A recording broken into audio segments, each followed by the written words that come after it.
कभी सोचा है कि एक कंप्यूटर किसी तस्वीर को कैसे देखता है, मतलब असल में कैसे देखता है?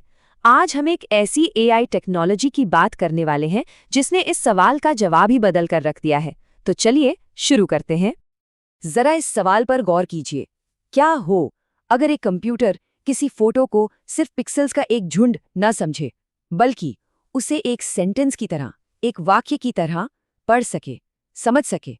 बस यही वो क्रांतिकारी आइडिया है जो विजन ट्रांसफॉर्मर्स की नींव है।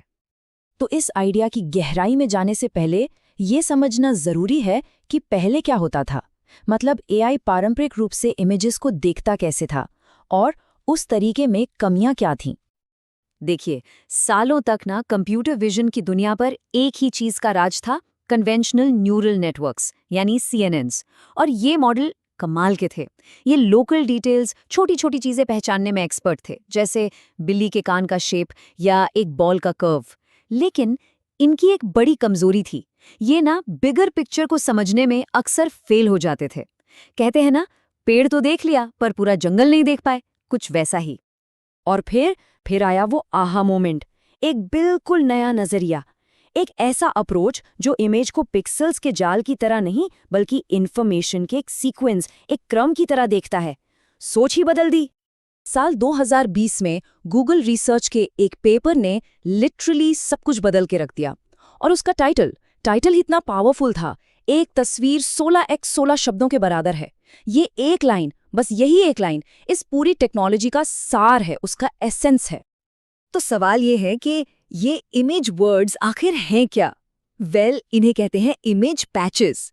ऐसे इमेजिन कीजिए कि हम एक पूरी तस्वीर लें और उसे कैंची से छोटे छोटे बराबर स्क्वायर टुकड़ों में काट दें। अब हर एक टुकड़ा अपने आप में एक इंफॉर्मेशन का पीस है, बिल्कुल एक शब्द की तरह। ओके, तो कंप्यूटर इस तस्वीर को पढ़ता कैसे है? प्रोसेस सरप्राइजिंगली काफी सीधा है। स्टेप 1, पूरी इमेज को उन्हीं पैचेस में डिवाइड कर दिया जाता है। स्टेप 2, हर पैच के डेटा को, जो कि एक स्क्वायर है, उसे एक लंबी सीधी लाइन में फ्लैटन कर देते हैं। और स्टेप 3, इन सारी सीधी लाइनों को एक के बाद एक जोड़ दिया जाता है और लो, बन गया इमेज वर्ड्स का एक पूरा सेंटेंस, जिसे अब कंप्यूटर आराम से प्रोसेस कर सकता है। तो अब जब हमारी इमेज एक सेंटेंस बन चुकी है, हम इसे एक बहुत ही पावरफुल आर्किटेक्चर के हवाले कर सकते हैं। एक ऐसा आर्किटेक्चर जो असल में भाषा यानी लैंग्वेज समझने के लिए बनाया गया था, और उसका नाम है द ट्रांसफॉर्मर। चलिए अब इस विट पाइपलाइन के अंदर झांकते हैं। सबसे पहले कंप्यूटर को हर पैच की पोजीशन, उसकी लोकेशन बताई जाती है। भाई पता तो हो कि कौन सा टुकड़ा कहाँ से आया है। फिर इस सेंटेंस के बिल्कुल शुरू में एक स्पेशल समरी टोकन या CLS टोकन जोड़ दिया जाता है। इसका काम है पूरी इमेज का मतलब, उसका सारांश समझना। अब आता है असली जादू। ट्रांसफॉर्मर अपने सेल्फ अटेंशन मैकेनिज्म से हर एक पैच को बाकी सारे पैचेस के संदर्भ में देखता है। कौन किसके पास है, किसका किससे क्या रिश्ता है, सब कुछ। और आखिर में वही CLS टोकन, वही समरी टोकन हमें फाइनल आंसर देता है कि इस फोटो में आखिर है क्या, एक बिल्ली, एक कुत्ता या एक गाड़ी। तो अब वक्त है इन दोनों अप्रोचेस को आमने सामने लाने का, विट वर्सेस CNN। और ये सिर्फ एक टेक्निकल कंपैरिजन नहीं है, ये देखने के दो अलग अलग नजरियों, दो फिलॉसफीज की टक्कर है। इसको ऐसे समझते हैं, सोच लीजिए CNN एक जासूस है जो मैग्नीफाइंग ग्लास से छोटे छोटे क्लूज जोड़कर पूरी कहानी बना रहा है, एक लोकल एक्सपर्ट।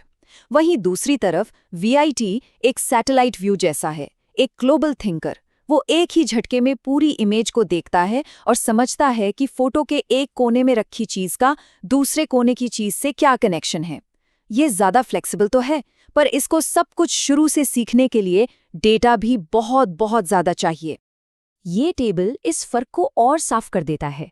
देखिए, VIT की सबसे बड़ी सुपर पावर क्या है? Global context. वो ये सेल्फ अटेंशन के जरिए हासिल करता है। मतलब हर पैच बाकी सभी पैचेस को देख रहा है, उनसे अपना रिश्ता समझ रहा है। लेकिन इस पावर की एक कीमत है। CNN के पास ना इमेजेस के लिए एक बिल्ट इन बायस होता है। उसे पहले से थोड़ा बहुत पता होता है कि किनारे और टेक्सचर कैसे काम करते हैं, जबकि VIT एक कोरा कागज है, उसे A to Z सब कुछ सिखाना पड़ता है और उसके लिए जरूरत पड़ती है मैसिव डेटा सेट्स की। तो सवाल उठता है कि ये इतना बड़ा गेम चेंजर क्यों है? क्यों V80 सब कुछ बदल रहा है? क्योंकि इस नए आर्किटेक्चर ने सिर्फ कंप्यूटर विजन को ही नहीं बल्कि पूरे आर्टिफिशियल इंटेलिजेंस के फील्ड को हिलाकर रख दिया है। विजन ट्रांसफॉर्मर्स का असर 3 खास वजहों से इतना गहरा है। Number 1, performance. बड़े बड़े बेंचमार्क्स पर इसने टॉप CNNs को भी पीछे छोड़ दिया है। Number 2, scalability. जितना बड़ा मॉडल, जितना ज्यादा डेटा, उतना बेहतर परफॉर्मेंस। और नंबर 3, जो शायद सबसे क्रांतिकारी बात है, वो है यूनिफिकेशन, यानी एकीकरण। ये पहली बार है कि हमारे पास एक ही AI आर्किटेक्चर है जो लैंग्वेज जैसे GPT और विजन यानी तस्वीरें दोनों को समझ सकता है। सोचिए, AI की 2 अलग-अलग दुनियाएं एक हो गई हैं। तो आज का ये सफर हम इस एक सवाल के साथ खत्म करते हैं।